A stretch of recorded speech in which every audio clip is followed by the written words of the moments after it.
President Aquino invited me to attend a cabinet meeting on the Scarborough problem, and I told you, who authorized you to make a backroom negotiation with the Chinese for the Scarborough? Yes, and the And you were President... telling me about treason, remember? Yes, and That the President Secretary of answered you directly that he authorized me. He told it in your face, Mr. President. What? Yes, that's correct. Oh, that's correct.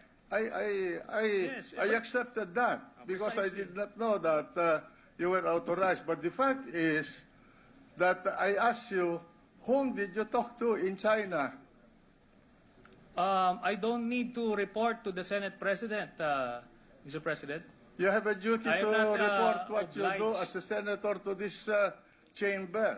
And in fact, you have a duty to notify the office of the Senate President when you leave this country to go abroad. But I did And not. the only time that I have authorized you is one time. I do not know how many times you have been to China. My understanding is you have been to China talking to the Chinese government for 6 times already. Yes. And And that you have met them 15 or 16 times. For Yes. what reason, we do not know. Are you becoming a fifth columnist of the Chinese in this country? The Senate President is not privy to the backroom channel talks, and I'm not obliged in any way to I think you divulge. have a duty to inform No, the people. I'm not.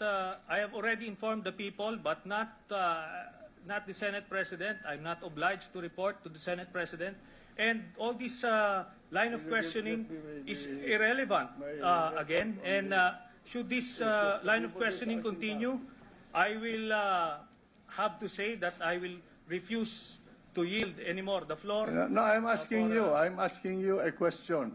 You went to China, you asked the ambassador of the Philippines there, Madam Brady, for a meeting, and you said, do not take notes during our conversation. And you called the Secretary of Foreign Affairs a traitor. In fact, you told me that he committed treason.